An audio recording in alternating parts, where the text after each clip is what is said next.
పుట్టిన వారికి మరణం తప్పదు, మరణించిన వానికి మరలా పుట్టుక తప్పదు. కాబట్టి ఈ అనివార్యమైన దానికోసం నీవు శోకించవద్దు అనే మాట మనం వింటాం. జీవితం అనేది తప్పించుకోవడానికి వీలు లేకుండా ఖచ్చితంగా మరణంతో అంతమయ్యేదే. కాబట్టి తెలివైన వాడు దీని గురించి బాధపడ్డు. అయితే ఈ జన్మలో మనం ఏ పాపాలు చేయకుండా జీవించవచ్చు, కానీ గత జన్మలో చేసిన పాపాలకు ఈ జన్మలో ఇబ్బందులు అనుభవిస్తాం. అందుకే ఎవరికైనా ఏదైనా ఇబ్బంది వస్తే గత జన్మలో చేసిన పాపానికి ఈ జన్మలో శిక్ష అనుభవిస్తున్నాను అంటారు. మరి ఈ జన్మలో పాపాలు చేస్తే వారి పరిస్థితి ఏమిటి? గరుడ పురాణం ప్రకారం వారి పాపాలకు దారుణమైన శిక్షలు ఉంటాయి. మనిషి చనిపోయిన తర్వాత నరకంలో కొన్ని వందల శిక్షలు పాపుల కోసం ఉంటాయి. మరి ఏ తప్పు చేస్తే ఏ శిక్ష విధిస్తారు అనేది ఇప్పుడు ఈ వీడియోలో తెలుసుకుందాం. దమిశ్రం అనే శిక్ష ఎందుకు వేస్తారు అంటే, ఎవరైనా మోసం చేసినా, డబ్బులు తీసుకుని వారికి తిరిగి ఇవ్వకపోయినా, బ్యాంకులకు డబ్బులు ఎక్కొట్టినా, అమ్మాయిలపై దాడి చేసినా, ఆర్థిక మోసాలు చేసినా వారికి ఈ శిక్ష విధిస్తారు. దమిశ్రం అంటే కొరడా దెబ్బలు కొడతారు. ఆ మనిషి స్పృహ కోల్పోయే వరకు ఇలా కొరడాతో కొడతారు. యమభటులు పక్కనే ఉండి ఆ మనిషి బాధపడుతూ అరుస్తూ ఉంటే నాట్యం చేస్తారు.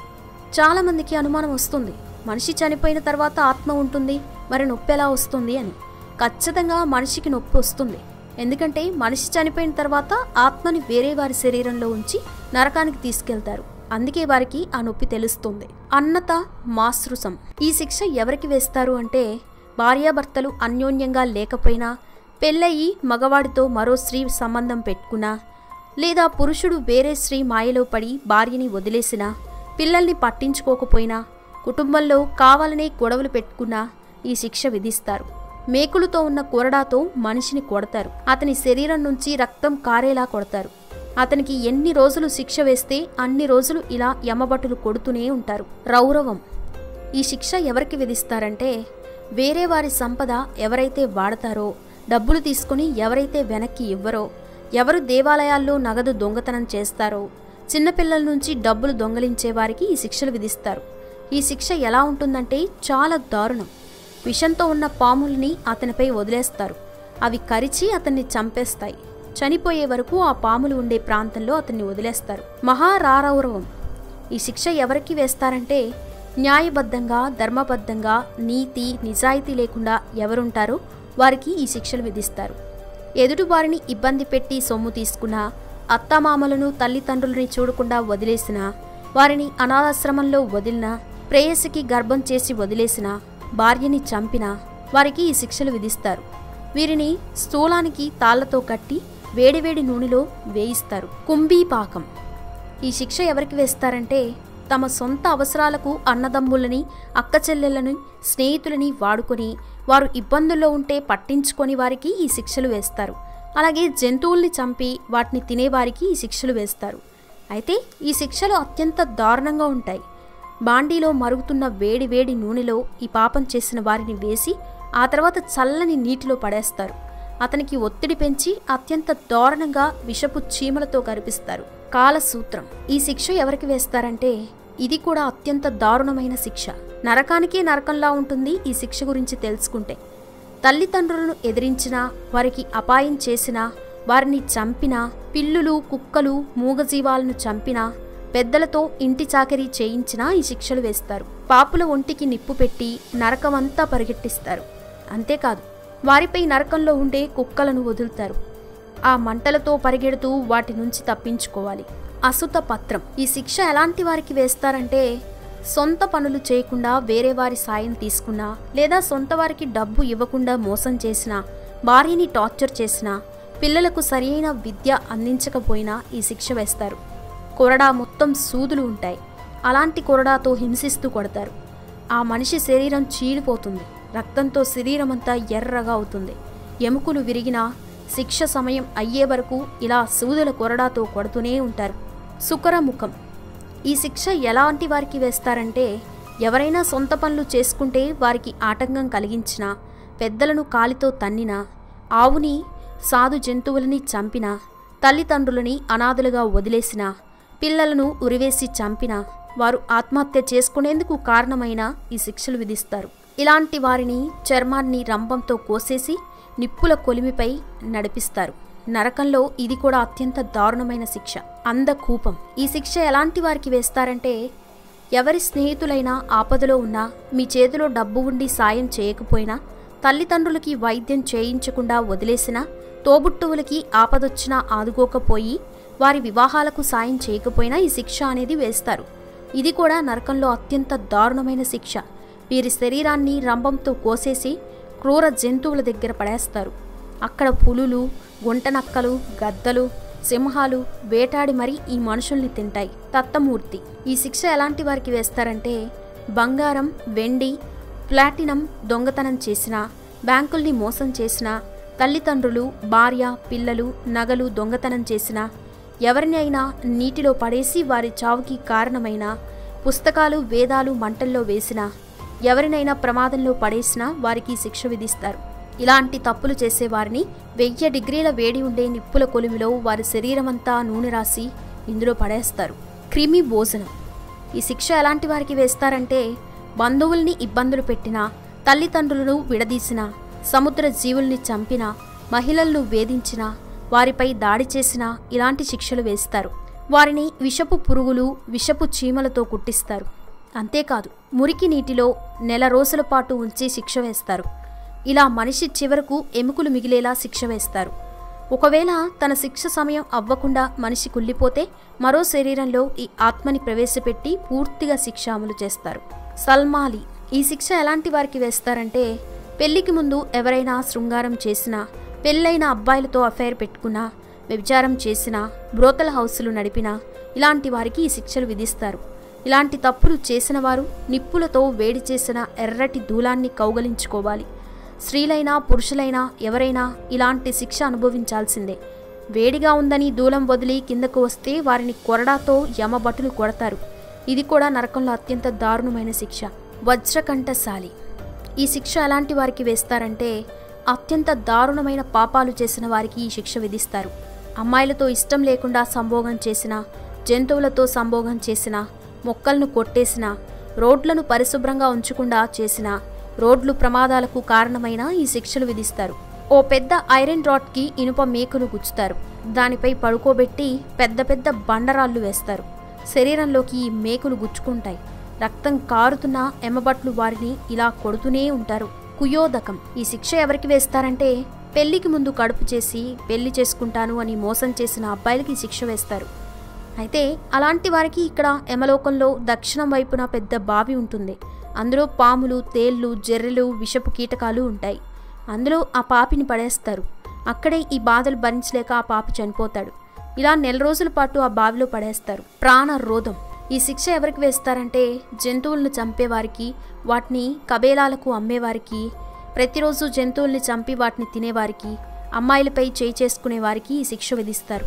మనిషి శరీరంలో ఒక్కో భాగం నరికి జంతువులకి ఆహారంగా వేస్తారు. విశాసనం.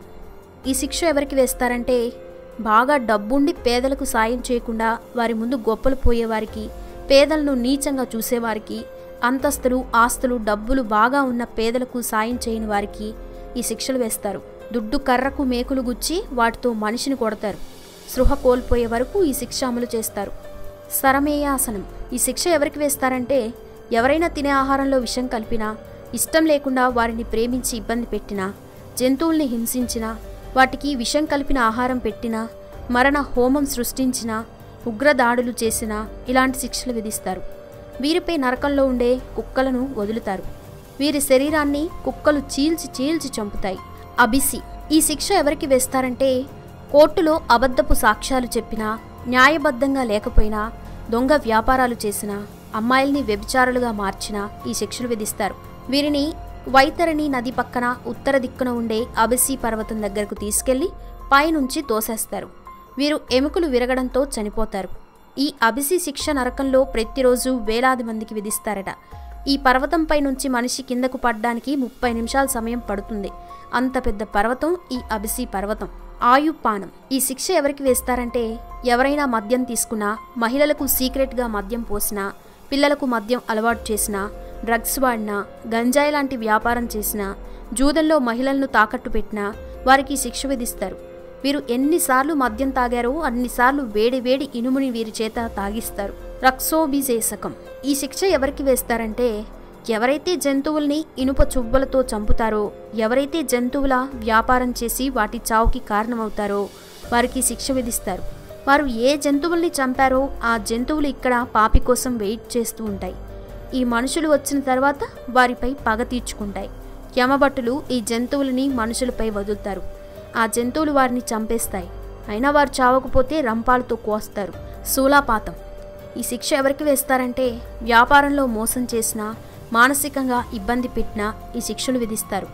బాగా పదునైన శూలంపై కూర్చోబెడతారు. వారిని అలాగే 2 రాత్రులు 2 పగలు కూర్చోబెట్టి రక్తం కారేలా చేస్తారు. శరకర్దమం. ఈ శిక్ష ఎవరికి వేస్తారంటే, అమాయకుల్ని ఏడిపిస్తే ఈ శిక్ష విధిస్తారు. అంతేకాదు, తప్పుడు డాక్యుమెంట్లతో ఎవరినైనా మోసం చేసినా, వృద్ధుల ఆస్తి కాజేసినా ఈ శిక్షలు విధిస్తారు. మనల్ని శూలానికి కట్టి తలకిందులుగా వైతరణి నదిపై వేలాడతీస్తారు. ఆ నదిలో జంతువులు మన శరీరాన్ని తింటూ ఉంటాయి. దండసూకం.